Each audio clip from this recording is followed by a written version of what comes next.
These people should know their place. Look at her. Probably spends all day praying instead of thinking. Billionaire Kareem Dahan's Arabic words cut through the opulent lobby of the Regal Meridian Hotel. He stared down at Clara Matthews, who knelt gathering broken champagne glasses from the marble floor. A small silver cross at her neck caught the light each time she leaned forward. "Should we help her?" his business partner asked in Arabic. "Why?" Kareem replied, loud enough for others to hear. "She clings to her God while serving ours. After tonight's deal, we'll own 60% of the supply chain. People like her will bow twice as often and work twice as hard for half the pay." His partner chuckled. "And none of these Americans even realize what we're planning." "Exactly. They're sheep." Clara's hands moved steadily among the crystal pieces, golden champagne soaking into her black uniform. Guests across the lobby glanced over, some shaking their heads, others lowering their eyes to their phones. Kareem adjusted his designer cufflinks, satisfied with the performance of his cruelty. But Clara's fingers paused on a shard of glass. What happened next would cost Kareem everything he thought he controlled. Have you ever been treated like a shadow by someone convinced he was untouchable? Clara stood slowly, balancing the broken crystal in her palm. Her movements were calm, deliberate. The lobby hummed with silence, broken only by the distant rush of air conditioning. Kareem continued his Arabic conversation, oblivious to the storm about to break. "The beauty of this plan," he told his partner, "is that once we control supply, the chains will either pay or collapse. And government investigations?" He laughed. "What investigations? These people wouldn't understand a single word if we spelled it out for them." He gestured dismissively toward Clara, who was carefully arranging the shards onto her silver tray. "We could detail our entire operation in public, and they'd just smile and nod." That was when Clara lifted her head. Her voice, steady and sharp, cut through the lobby in fluent Arabic. "Perhaps the fool is the man who confesses his crimes to strangers while mocking a woman of faith." The words struck Kareem like a physical blow. His face drained of color. His partner's mouth hung open. "What did you just say?" Kareem whispered in English. Clara shifted languages effortlessly. "I said that maybe discussing supply chain manipulation loudly in hotel lobbies isn't wise." The lobby erupted in whispers. Guests turned, phones came up. A security guard stepped closer. Kareem's hand shook as it hovered near his phone. You speak Arabic? Along with other languages?" Clara's gaze didn't waver. "I do. I also understand business terminology, monopoly, price fixing, market manipulation." His business partner grabbed his arm. "We need to leave." "Not yet," Kareem hissed, panic sharpening his tone. "What else did you hear?" Clara tilted her head slightly as though considering scripture before answering.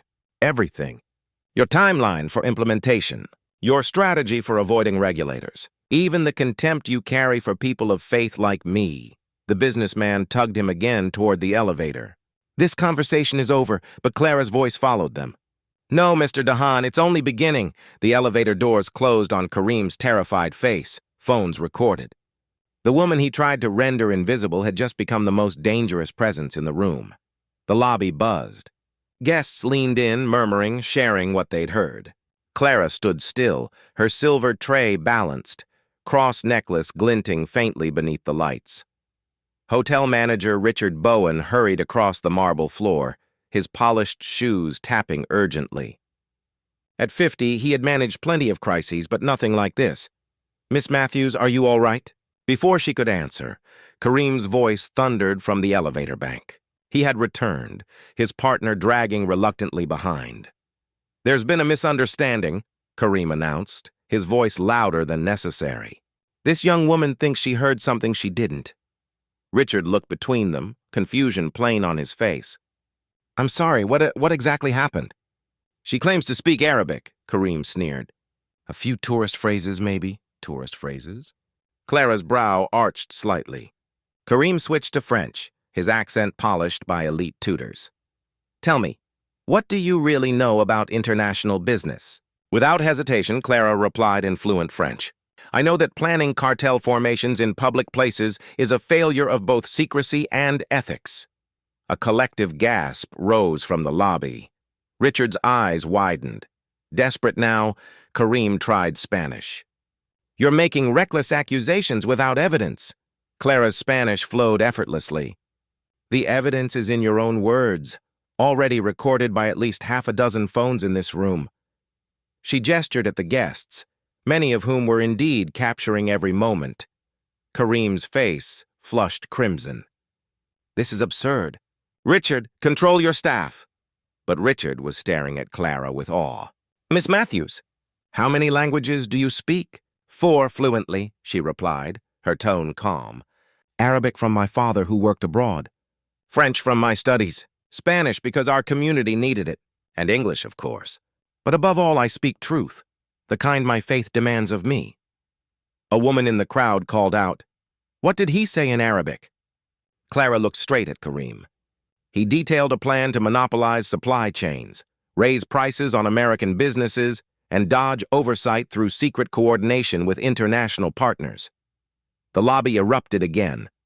Voices overlapped. Phones filmed every angle. Kareem stepped forward aggressively. "That's not what I said." Clara's voice was steady, firm. "Would you like me to repeat it back?" "Word for word. I have an excellent memory, perhaps a gift, perhaps a calling." Richard lifted his hands. "Everyone, please, let's continue this privately." "No," a firm voice interrupted. An older man in a dark suit stepped forward. "Let her speak." He drew a card from his pocket. "I'm Senator Collins, Commerce Committee. If this is true, it's a matter of national concern." Kareem's partner tugged at his sleeve again. "We should go." But Kareem's pride refused to bend. "She's just a waitress.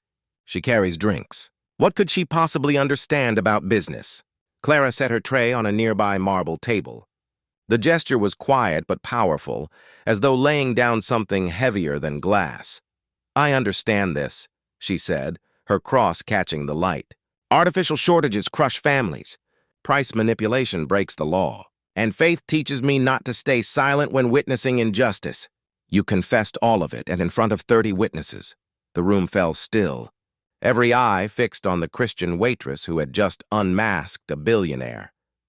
She looked around the lobby, meeting the eyes of those still holding up recording phones. "I also understand that you believed your language made you invisible, that your wealth made you untouchable, and that my uniform made me worthless because of my faith. But most importantly," Clara's voice grew stronger with each word, "I understand that you are wrong on all 3 counts." The silence that followed was deafening. Even the faint background piano music from the hotel bar seemed to falter. Richard Bowen broke the quiet. "Miss Matthews, I think we should step into my office." Kareem Dahan made one last desperate attempt. "This is all a misunderstanding." She twisted my words. "Mr. Dahan," Senator Collins interrupted sharply, "I suggest you contact your attorney. This young woman's testimony may prove extremely valuable to several ongoing investigations." Kareem's face went pale. Without another word, he and his partner bolted toward the exit. Clara's voice, calm yet firm, followed them in flawless Arabic. "Running won't change what you confessed." As the elevator doors slid shut on the retreating men, the lobby erupted into applause. Richard looked at Clara with new respect. "Miss Matthews, we have much to discuss." He led her into his private office, away from the chaos outside. The space was understated but elegant. Mahogany desk, leather chairs, framed family photos that spoke of quiet success. "Please sit," Richard said, closing the door behind them. "I need to ask, how does a hotel waitress speak 4 languages fluently?" Clara settled into the chair, her uniform still damp from champagne. For the first time that evening, she allowed her posture to ease slightly. "My father, Daniel Matthews, was a professor of economics back home," she began softly. He specialized in international trade policy before the political climate forced him out of his position. "We came here with nothing but faith, his books, and me, his 3-year-old daughter." Richard leaned forward, genuinely interested. He always said, "Language is the key God gave us to open closed doors. But understanding economics is how you make sure they stay open." "So you grew up multilingual out of necessity," Richard said. "Yes, Arabic at home with Dad. French from his research ties in Europe. Spanish from our community. Half our neighbors spoke it, and I needed it for work. And English, of course. My father worked nights cleaning offices and days tutoring me. But years of hardship. They wore him down. He's ill now. Early onset dementia. I'm working these shifts to cover his care while putting myself through business school, part-time at St. Mary's College. International economics, just like he taught. Richard sat back, stunned. You're overqualified for this job. Overqualified people still have bills, Clara replied simply. Faith doesn't erase hospital expenses. And listening to Kareem tonight, he wasn't just bragging. He was planning to hurt families like mine. Working people who already struggle with every price hike. She stood, smoothing her uniform, the cross at her neck glinting. My father always told me, faith without works is dead. Knowledge without action is just pride. Today, I chose action. Richard stared at her, realization dawning. Miss Matthews, I think your waitressing days are ending. His phone buzzed urgently. He glanced at the screen and frowned. The French delegation is here early for their 3 o'clock meeting. They're Kareem's potential partners in that renewable energy project. Clara tilted her head. The same Kareem who just fled. Exactly. And they don't know what happened downstairs. Richard ran a hand through his hair. This could ruin the hotel's reputation. We're supposed to host the meeting, but Kareem won't be showing up. A knock interrupted them. Patricia Grant, the assistant manager, entered without waiting. Her expression was tight with stress. Richard, we've got a problem. The French investors are in conference room A expecting Kareem's presentation. He isn't answering his phone. They're getting impatient. She noticed Clara and frowned. Why is she here? Shouldn't you be cleaning the lobby? Miss Matthews was explaining what happened with Mr. Dahan, Richard said. What happened, Patricia snapped, was a misunderstanding that she escalated. And now we may lose a major client. Clara rose slowly. Actually, you may have just saved your hotel from being tied to criminal activity. Patricia's eyes narrowed. Excuse me? The French delegation, Clara asked. Is it from Solaire Energy Solutions? Richard checked his notes. Yes, how did you know? They're one of Europe's most ethical renewable energy firms. They have zero tolerance for partners engaged in market manipulation. If Kareem was trying to use them as cover for his cartel, they deserve to know. Patricia blocked her path. You are not speaking to our guests. It's completely inappropriate. What's inappropriate? Clara answered calmly, her voice steady with conviction. Is allowing criminals to use your hotel as their pulpit while dismissing a Christian woman as unworthy of being heard. Richard's phone rang again. He answered quickly. Yes? They want to reschedule? I see. He hung up, his face troubled. That was Kareem's assistant. The meeting is canceled indefinitely due to unforeseen circumstances. Perfect, Patricia muttered. Crisis averted. Not perfect, Clara corrected firmly. Those delegates traveled across an ocean for this. They deserve the truth, Richard looked between them. What are you suggesting? Let me speak with them in French, Clara said. Explain that Kareem is unavailable and offer them transparency. Patricia let out a harsh laugh. You want to send a waitress to handle international business relations? I want to send someone who speaks their language and understands their values, Clara replied. The cross at her neck caught the light as she lifted her chin. Unless you'd rather they leave thinking your hotel enables corruption. Richard's intercom buzzed. Mr. Bowen, the French delegation, is asking if this delay signals partnership reliability issues. They've raised concerns about Mr. Dahan's reputation. The room went quiet. They already suspect something, Clara said softly. Companies like Solaire don't invest blindly. If they came here, they've already researched Kareem.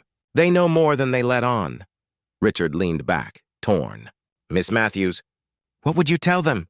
The truth, she answered.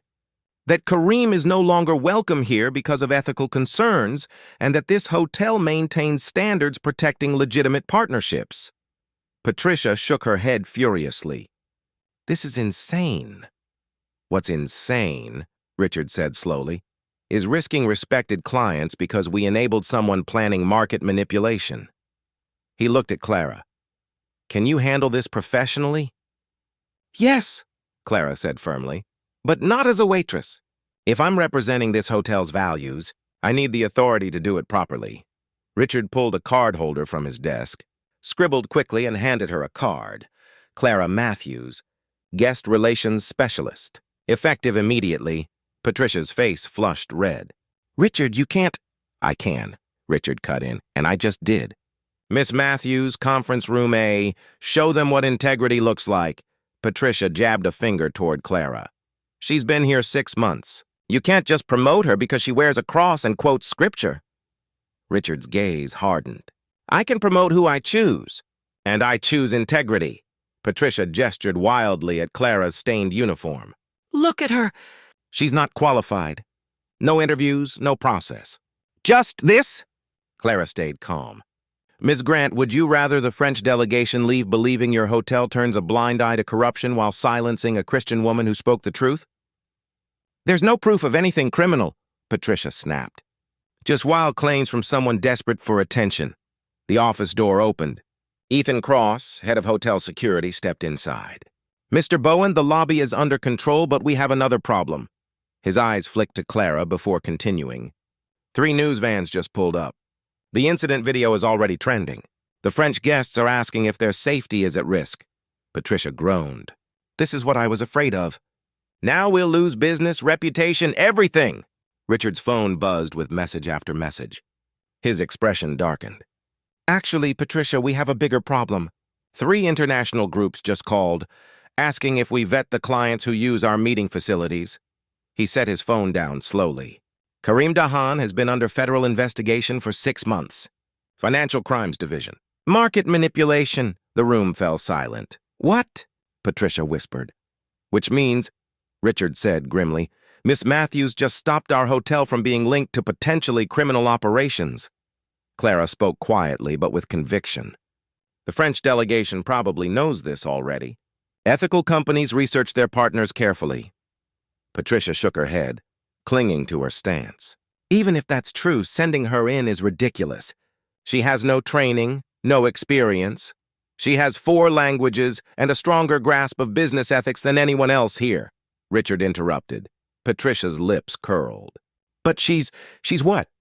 Clara asked, calm and unshaken. Her cross gleamed as she straightened. Patricia's words died on her tongue. Ethan cleared his throat. For what it's worth, sir, the French guests specifically asked to speak with the young woman who confronted Karim. They seem impressed. There, Richard said firmly. They want her. Patricia's voice turned icy. David, this could backfire. What if she misrepresents the hotel? What if she embarrasses us? And what if she doesn't? Richard countered. What if she's exactly what we need? He turned to Clara. Are you ready for this? Clara lifted her shoulders with quiet resolve. I've been ready my whole life. I just needed someone willing to believe a Christian woman could stand in these rooms. Patricia threw up her hands. Fine. But when this goes wrong, remember I warned you. She stormed toward the door. At the threshold, she paused, looking back coldly. Just remember, Miss Matthews, some of us earned our positions. Others just got lucky. As she left, the office felt lighter. Ethan smirked. For the record, sir, what she did downstairs, that wasn't luck. Richard nodded. Miss Matthews, time to show them what earning looks like. For the first time all day, Clara smiled. Let's do this. Conference room. A overlooked the skyline through floor-to-ceiling windows. 3 French executives sat around a polished mahogany table, concern etched into their faces. Clara entered with Richard, her new business card tucked discreetly into her pocket. The contrast was striking, her champagne-stained uniform against a backdrop built for power suits. Monsieur, Madame, she began in fluent French, her voice steady. I apologize for the unusual circumstances of our meeting. Pierre Dubois, the lead delegate, arched an eyebrow. You are the young woman from the lobby? I am. Clara Matthews, guest relations specialist. She took a seat opposite them, posture confident despite her attire. I understand you came here to discuss renewable energy partnerships with Karim Dahan. He seems to have disappeared, said Marie Clement, the only woman at the table. This concerns us? It should, Clara replied. Mr. Dahan is under federal investigation for market manipulation. His proposal would have compromised your company's ethical standards, Clara said firmly. The French delegates exchanged glances. Pierre leaned forward. And how do you know this? Because I overheard him detailing his real plan, Clara replied. Artificial oil shortages to force price hikes while using renewable energy as a public cover. Richard watched nervously from the corner as Clara continued in French. Solaire Energy Solutions has earned its reputation on authentic environmental commitment. Associating with Mr. Dahan would have tarnished everything you've built. Marie's tone was careful. These are serious accusations. With serious evidence, Clara said evenly. The FBI has been investigating him for 6 months. Today's incident simply brought it into the open. Claude, who had remained silent, spoke at last. How does a hotel employee know so much about international business ethics? Clara met his gaze without flinching. Because I study international economics part-time at St. Mary's College.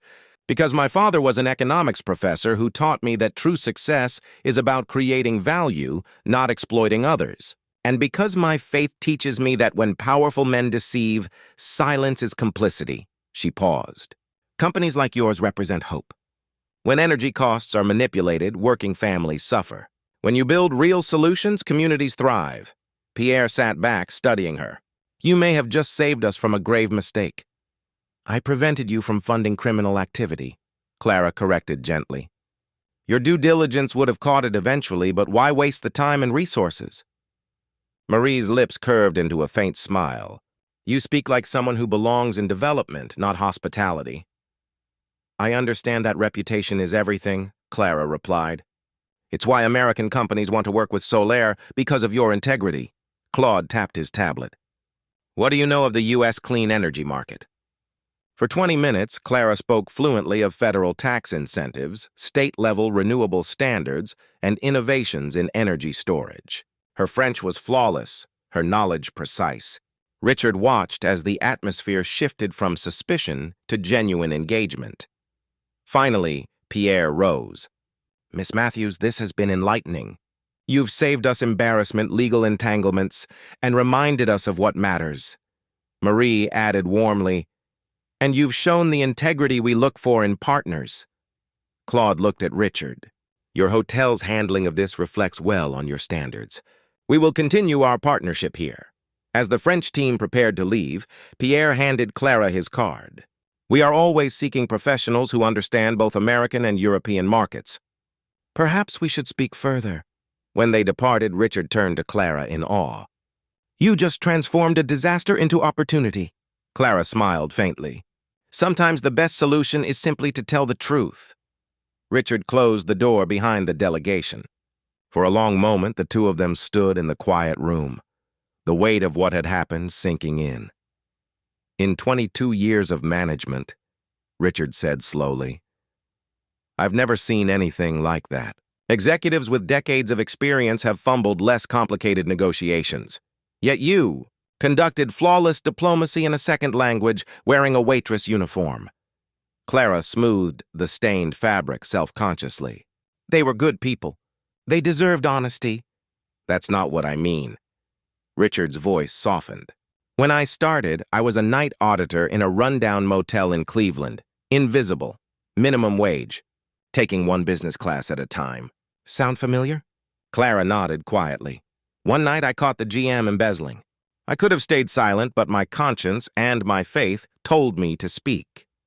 I got fired, but the district manager heard, investigated, and gave me a better job. That choice changed my life, because someone in authority decided doing the right thing mattered more than staying in your lane. He reached into his jacket and pulled out an envelope. This is your formal promotion letter. Guest relations specialist. Salary, $48,000. Full tuition assistance for your degree. Clara stared at it, her hand trembling slightly. I don't know what to say. Say yes, Richard said warmly. He walked to a closet and retrieved a navy blazer with the hotel's insignia. Every guest relations specialist wears one. Now so do you.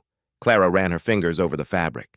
It was the first professional clothing she'd owned since giving up her scholarship to care for her father. Richard smiled.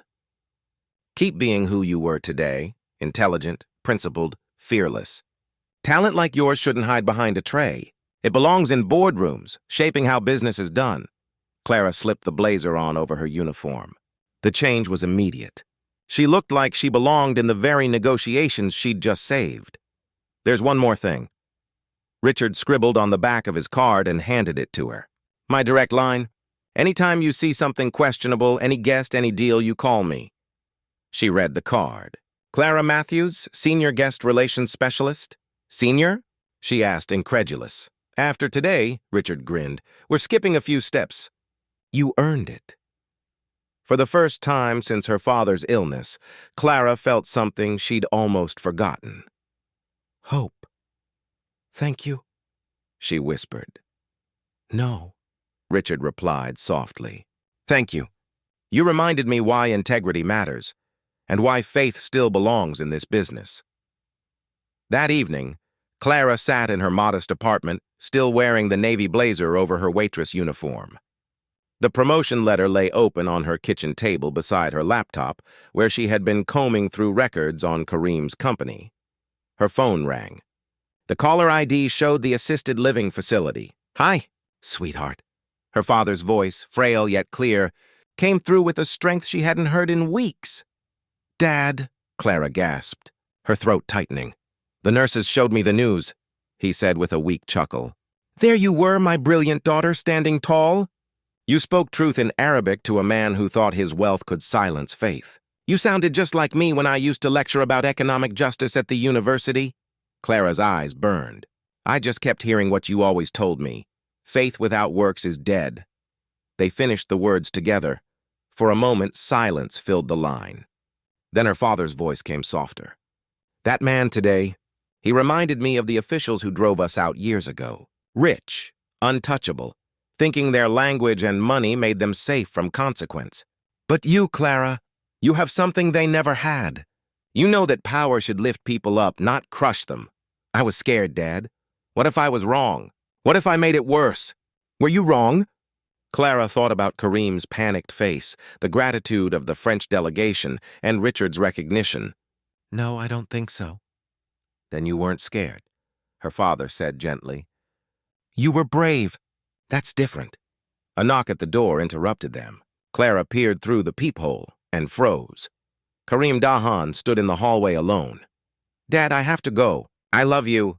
I love you too. And remember, truth is stronger than money. Clara ended the call, kept the chain lock engaged, and opened the door a crack. Mr. Dahan, this is unexpected. Kareem looked wrecked. His expensive suit was rumpled, his eyes hollow, his arrogance gone. I need to talk to you, please. I don't think that's appropriate. I know how it looks, but I'm not here to threaten you. I'm here to apologize. His voice was raw, heavy with exhaustion. Clara studied him through the gap. Gone was the billionaire who mocked her faith in the hotel lobby. This man looked broken. My father was a poor immigrant, Kareem whispered. He was mocked, insulted, treated as if his prayers and his work meant nothing. And his voice cracked. I became everything I once despised, the very cruelty that haunted him. What I said to you about Christians knowing their place, my father heard those same words. 1,000 times his eyes brimmed with tears. I'm sorry for the arrogance, the insults, for becoming someone my father would be ashamed of. 1 week later, the Regal Meridian Hotel buzzed with unprecedented activity. International delegates filled the marble lobby, their conversations a symphony of languages. The Global Energy Summit had transformed the space into a diplomatic hub. Clara adjusted her navy blazer, reviewing the day's schedule. As Senior Guest Relations Specialist, she now coordinated translation services for 12 language pairs across 6 major sessions. Miss Matthews, Richard Bowen approached, his expression tight. We have a situation. Her stomach tightened. What kind? Kareem Dahan is here. He's scheduled to deliver the keynote on sustainable energy in 30 minutes. Clara froze. After everything? Apparently, the speech was arranged months ago through the International Energy Consortium. The organizers insist canceling now would be a diplomatic nightmare. They walked toward the grand ballroom, where 500 delegates from 43 countries were already taking their seats. Camera crews lined the walls. "There's more," Richard added grimly. "3 of our translators called in sick this morning. Food poisoning from that restaurant down the street. How many are we short?" "4, including Arabic." "Which means—" He hesitated. "We need you to translate for Kareem." "You're the only fluent Arabic speaker available." Clara's chest tightened.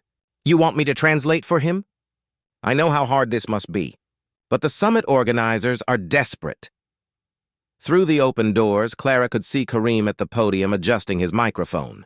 His suit was immaculate, his confidence restored. The broken man who'd come to her apartment seemed like a ghost.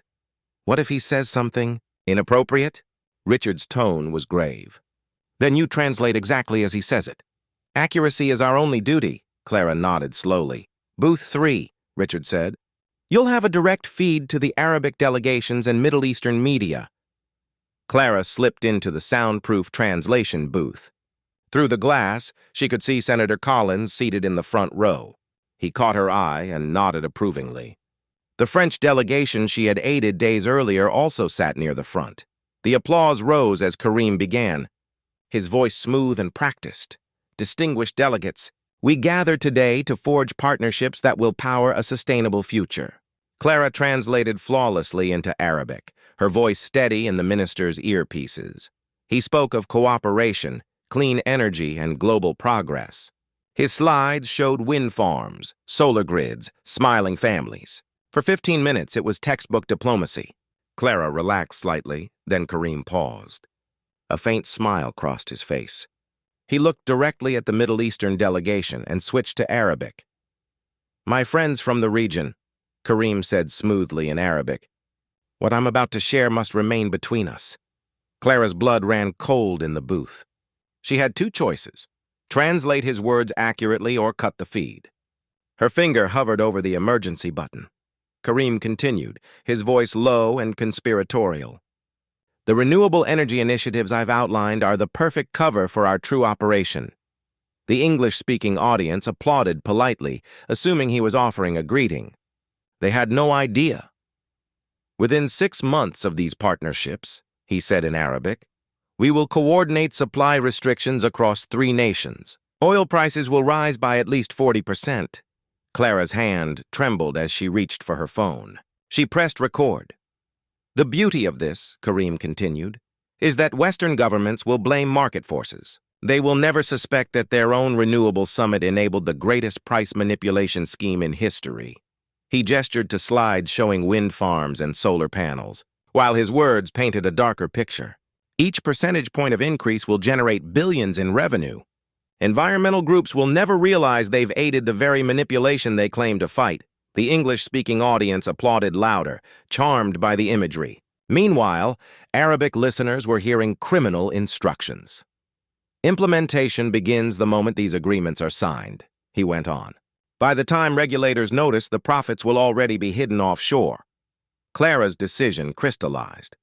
Instead of cutting the feed, she began translating Kareem's actual Arabic words into English, broadcasting his confession to every camera and delegate. "The renewable initiatives," her voice carried, "calm and precise, are nothing more than cover for coordinated oil restrictions designed to inflate prices by 40%, the largest market manipulation in history."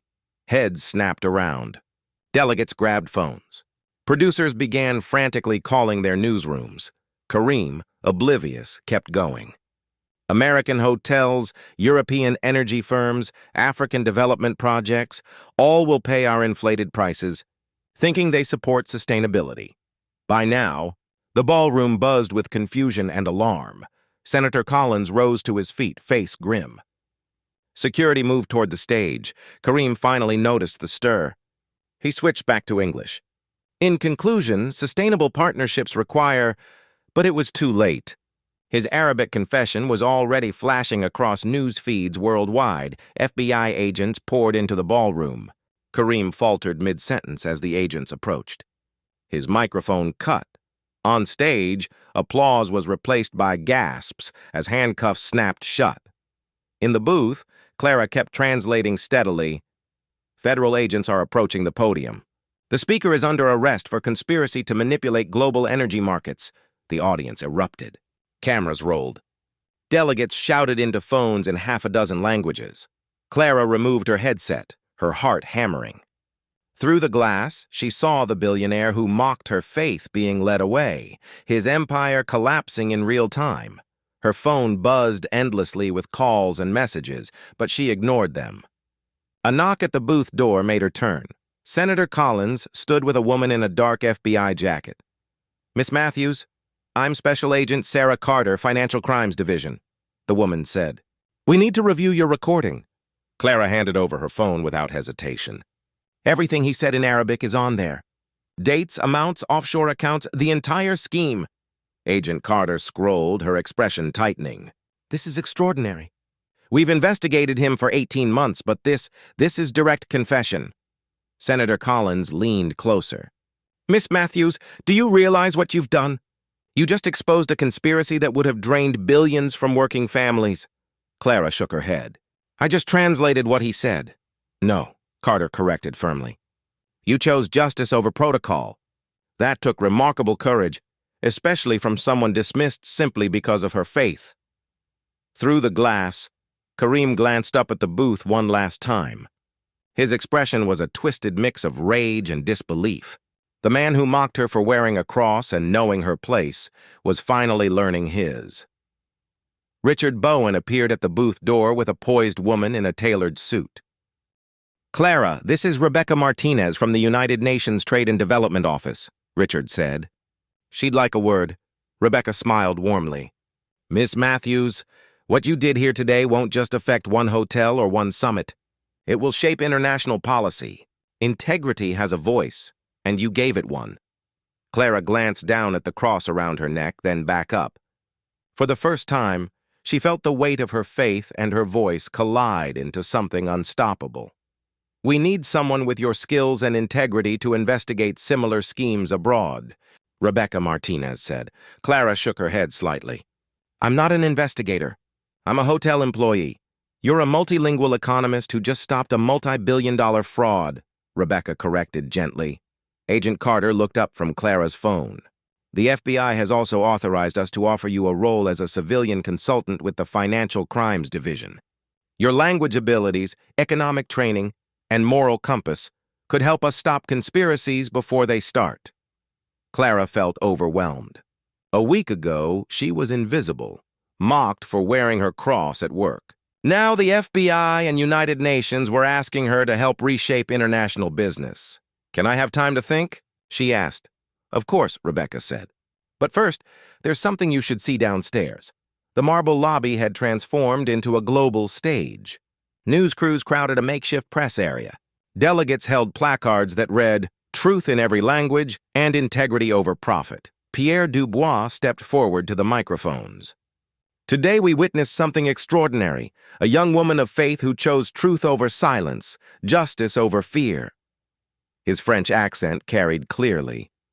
"The Global Energy Consortium announces the creation of the Clara Matthews Transparency Fellowship to train multilingual professionals to detect and report fraud." Applause thundered. Marie Clement followed. "Solar Energy Solutions pledges $1 million to scholarships for students like Miss Matthews, those who combine language with economic knowledge to safeguard international commerce." One by one, companies stepped forward, tech firms offering internships, law groups extending job offers, universities pledging graduate scholarships. Senator Collins took the podium. "Congress will introduce the International Business Transparency Act, requiring certified independent translators for all major negotiations. We're calling it the Matthews Protocol." Clara clutched Richard Bowen's arm. "This can't be real." "It is," Richard whispered. "You changed everything." Then Kareem's former partner, Nabil Farouk, approached the microphones. The man who once laughed at anti-Christian jabs now stood in shame. "I want to apologize publicly to Miss Matthews," he said, voice shaking, "and announce a $50 million fund for economic education in underserved communities. We enabled a scheme that would have harmed the very families we claim to serve. Her courage showed us what leadership looks like." Applause roared. Agent Carter returned Clara's phone. His network is collapsing. 12 arrests in 6 countries so far. What happens now? Clara asked. Now you testify before Congress, help unravel more schemes, and likely change how international business is conducted forever. Richard stepped to the microphones. On behalf of the Regal Meridian Hotel, I'm proud to announce Miss Matthews as our new Director of International Relations, the youngest in our history. The lobby erupted again, but Clara's eyes drifted to a television in the corner. Her father was being interviewed from the assisted living center. My daughter always knew that language is power, he said proudly. But today she showed that faith and truth are stronger than money.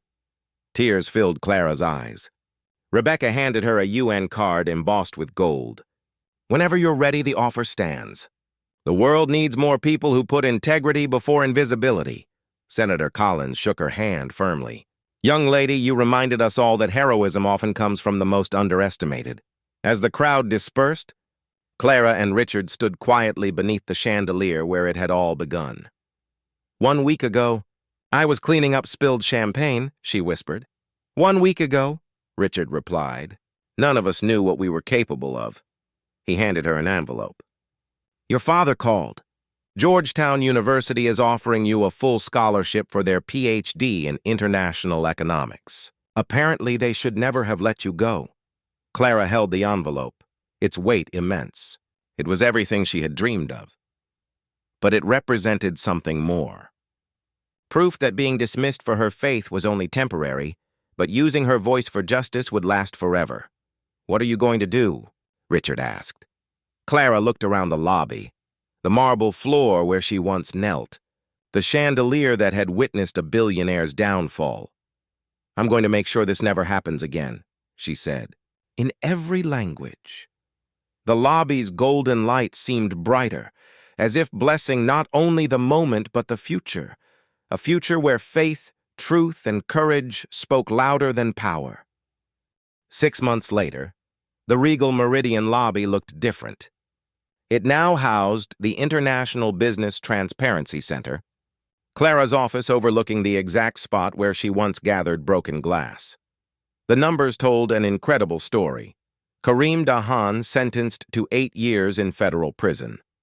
His empire fined $4.2 billion. Clara's testimony prevented artificial shortages that would have cost American families $18 billion a year. But the deeper legacy wasn't financial.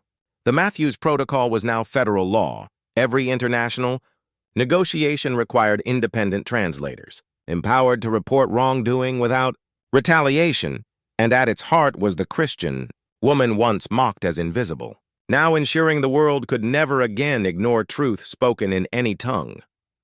6 months later, Clara Matthews's stand at the Global Energy Summit had sparked something no one could have predicted. 12 major fraud investigations were now underway across 7 countries. The Clara Matthews Transparency Fellowship had enrolled 247 students from 34 nations.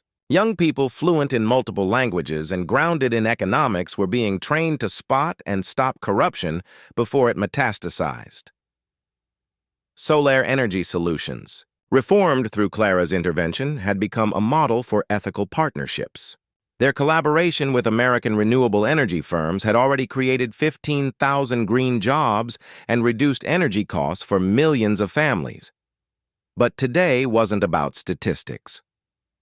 Today was graduation day for the first class of Transparency Fellows. Clara watched with pride as young professionals from around the world walked across the stage in the hotel's grand ballroom. Maria from El Salvador, who spoke 4 languages and specialized in supply chain ethics. Ahmed from Somalia, whose family had once fled economic manipulation. Lin from China, who developed tools to detect cryptocurrency fraud through linguistic analysis. Each graduate carried a story like Clara's, overlooked talent hidden in plain sight, until someone chose to truly see them. Richard Bowen, now a regional director, took the stage to introduce the keynote. Ladies and gentlemen, please welcome Dr. Daniel Matthews. Clara's father walked slowly to the podium, his dementia held at bay by treatment funded through the Matthews Foundation. The man who had once scrubbed office floors at night now addressed an international audience on economic justice and faith. My daughter reminded me of something essential, he began, his voice steady. Faith without works is dead. Intelligence without opportunity is potential energy. But when you pair knowledge with integrity, it becomes a force that changes the world. His eyes found Clara in the front row. These graduates represent something powerful. They are living proof that God's gifts are distributed in every nation, every community, every language. The only question is, will we recognize them? Applause thundered through the hall. After the ceremony, Clara met a circle of reporters in the same marble lobby where everything had begun. The questions had shifted from, "How did you know what to do?" to "What's next for the transparency movement?" "The most important thing we've learned," Clara said, "is that extraordinary people are everywhere.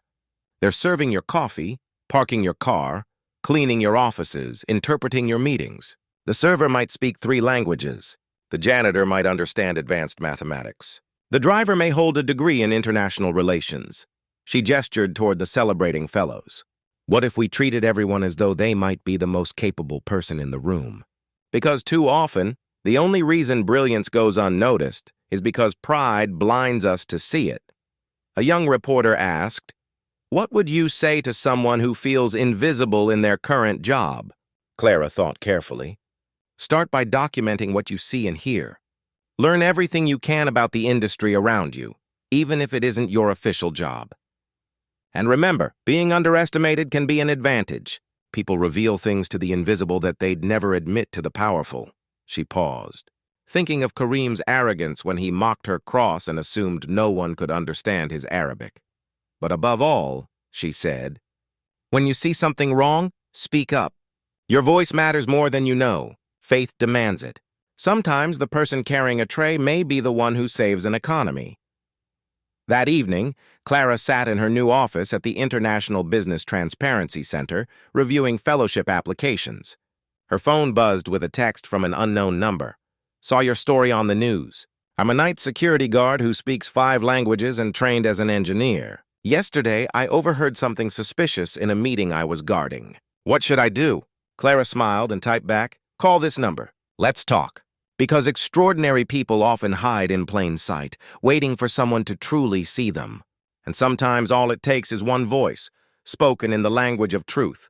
The revolution hadn't been televised. It had been translated and carried by the courage of a Christian woman who refused to stay invisible.